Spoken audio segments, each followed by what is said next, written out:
5 seconds. Start.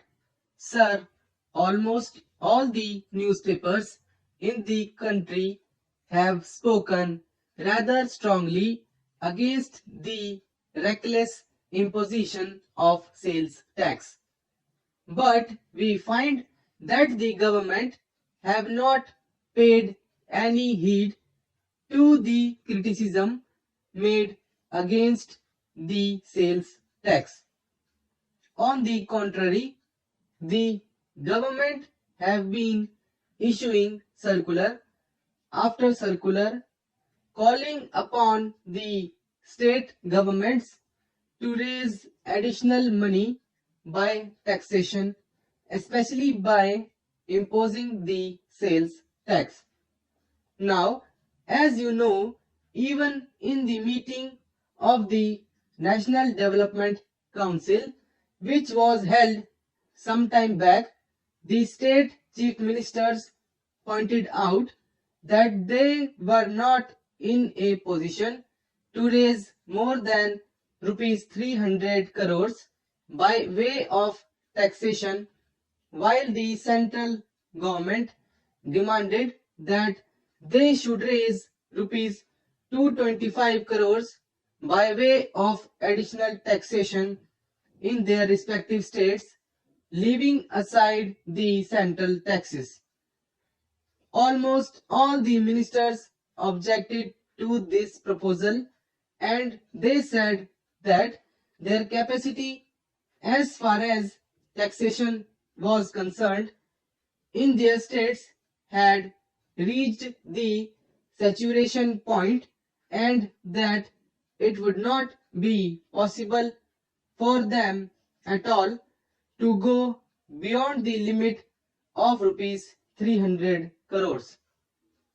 We thought that these opinions of the state chief ministers would be seriously taken into account by the government, but they have not done so. And we are extremely disappointed to find in the 10th 5-year plan, to which I shall come later, that out of the amount of rupees 400 crores representing the uncovered gap, they want to raise rupees 300 crores by way of taxation, and I have not the slightest doubt in my mind that there will be greater pleasure on the states to impose taxes on various things. Now, as you know, the states are not in a position to impose any income tax. That is beyond their jurisdiction. They can only impose certain other types of taxes, for example, the sales tax and so on. In fact, sales tax is the real thing as far as the states are concerned. Therefore, if the central government makes more and more demands on the states to find additional finances by way of taxation, it inevitably means in the circumstances that the states will be going in more and more for imposing the sales tax. Now, the central government is likely to come into the picture for imposing sales tax.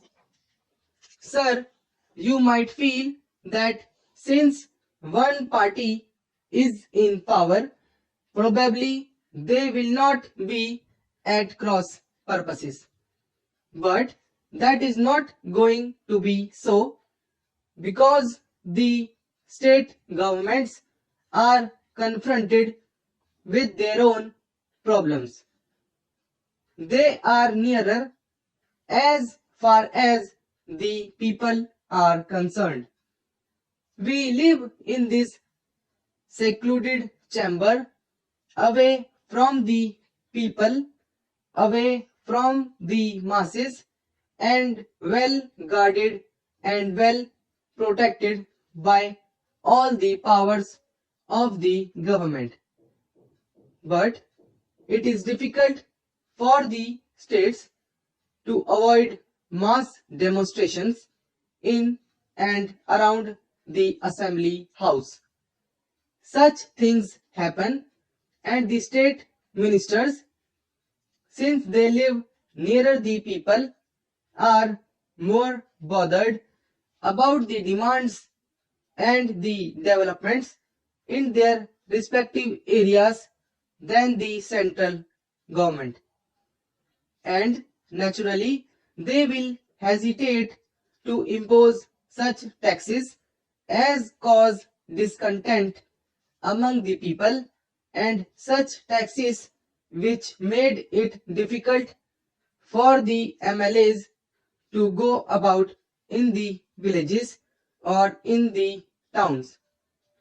We have seen how during the last 2 or 3 years the state governments have not been very enthusiastic about imposing sales tax despite pressure from the central government.